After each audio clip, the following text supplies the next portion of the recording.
Pisces, hi, welcome to Mystic Queen PH. At titingnan natin what's coming to you in the next 30 days from the time na mapanood nyo ang reading na to. Dahil ito ay isang timeless reading, anytime na mapanood nyo to as long as makaka-resonate kayo. This reading is for you. Okay, Pisces. Next 30 days for Pisces. Time for a nap. O, yung iba sa inyo, Pisces, mas maraming tulog in the next 30 days. Maaring may pahinga, no? You will work on with your, ayusin mo yung iyong sleeping patterns, sleeping habits, kasi yan yung road mo to recovery. Pwede kasi iba sa inyo may insomnia, o kaya may mga dahilan kaya kayo napuyat nung mga nakaraang buwan. So ngayong, in the next 30 days, ikaw ay makakakuha ng mas masarap na tulog. Magkakaroon ng mas masarap na tulog. To the sea. Some of you, Pisces, meron kayong mga nararamdaman na sinasarili nyo lang. Like yung mga emotions na yan, hindi nyo na ilalabas. Kailangan kasi yan ng outlet, no? If you need to cry, kung kailangan mo iiyak, iiyak mo. Doesn't matter kung meron kang kausap or may taong nakikinig sa'yo. Just pray, talk it. Kumbaga, sabihin mo lang, no? Talk to yourself. And cry. Kasi definitely you will feel good. Kasi yung iba sa inyo parang pagod na. Yung parang, pagod na kayo na to go against the current. Yung parang halimbawa sa flow ng river, 'di ba? Ng ilog, 'di ba? Isang direction 'yan. So kapag against ka doon, kumbaga nakaharang ka doon. Mas mahirap i-navigate yung ilog. Whereas kung let go ka lang, go with the flow, saan ka dalhin, parang ganon. So, mas magiging less yung tension. So, I think there's something that you need to surrender. Mga bagay na hindi mo na kontrolado. And you'll never know kasi kung ano yung makukuha mo right after you surrender something. Minsan ganun hinihintay lang tayo ng universe ni God na i-surrender natin yung mga bagay na hindi na aligned sa atin. Kasi meron siyang ibibigay sa atin na doon tayo mas mag-excel, doon tayo mas magiging successful. Unfinished symphony. So, meron kayong mga unfinished business na kailangan nyo nang ayusin, i-wrap up, bigyan ng conclusion. Maaaring yun yung nagpapabigat ng kalooban nyo kasi dala-dala nyo pa rin. Diba? Hindi pa kayo makapag-let go. So, it's time to let go para magkaroon ng peace of mind. Oh, you have the sun. This is clarity, happiness. In the next 30 days, you will gain clarity. Magkakaroon ka ng kaliwanagan sa isip mo. And also, energy. You will feel better. You will feel refreshed. You have the world. Takpan natin kasi baka ma-call out tayo ni YouTube. You have the world. The world is yung iyong achievement. So, meron kang sense of achievement. Meron kang ma-achieve. In the next 30 days, may success, may completion, may matatapos. Matatapos na project. Para siyang yung pagtatapos na yan, it's a good ending kasi may sense of accomplishment.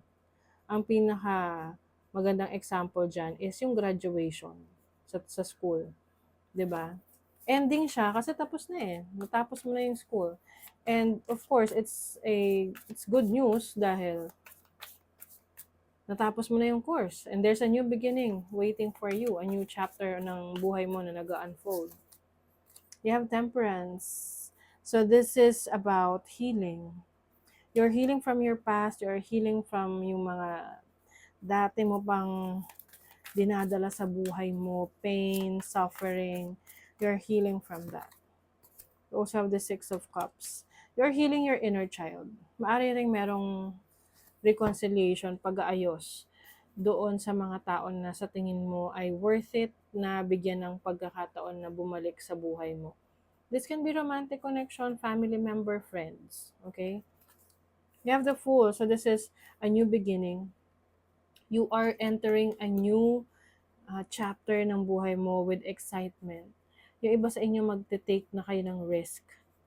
Maglalakas loob na kayo na sumubok ng mga bagong bagay sa buhay nyo na hindi nyo akalain na kakayanin nyo palang simulan.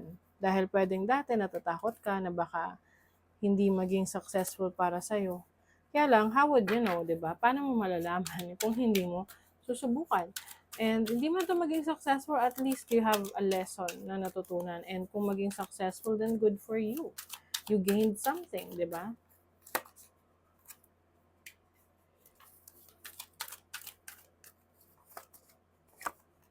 Yung iba sa inyo, when it comes to relationship, hindi nyo nahahayaan na yung bang parang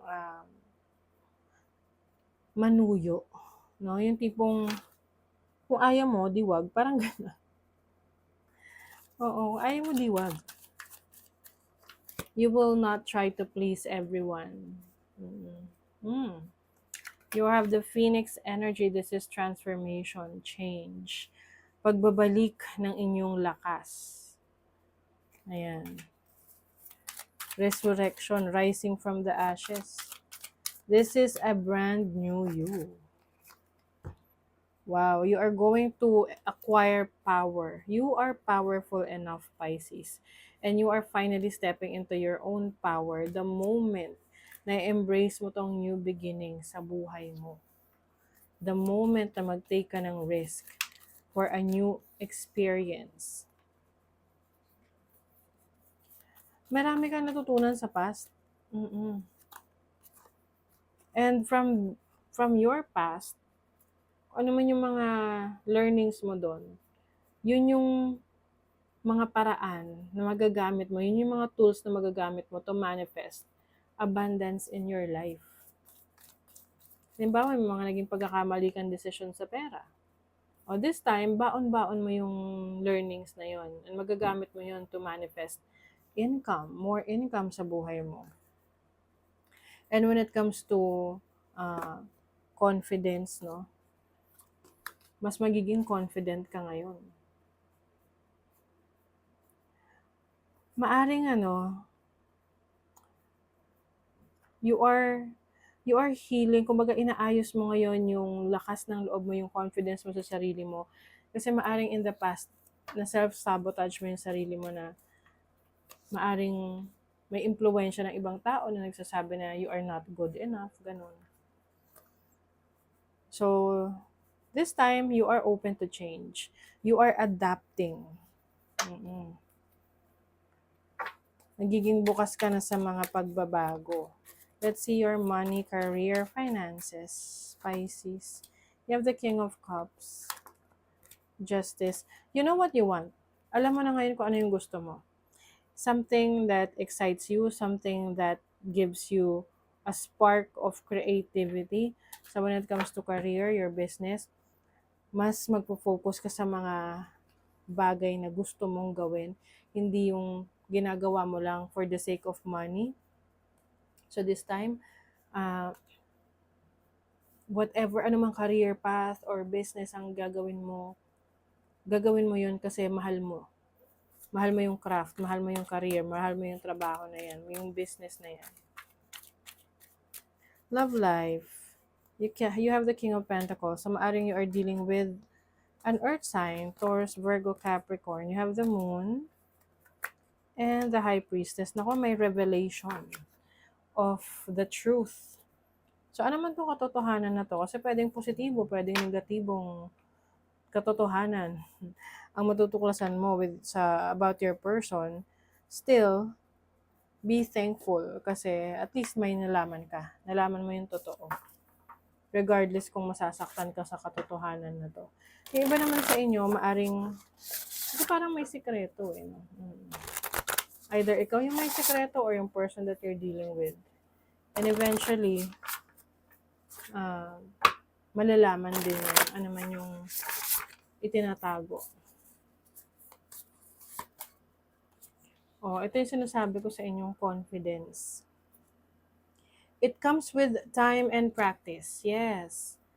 Yung tiwala mo sa sarili mo, yung pananampalataya mo sa sarili mo, na kaya mo, ay unti-unti mo nang ginagawa, no? Nabubuo na yan. It comes with practice. And the moment na maniwala ka na kaya mo, then definitely, kaya mo talaga. Marami kang kayang gawin. Magagawa mo talaga. Okay? So that is your reading, Pisces. Thank you so much. See you again.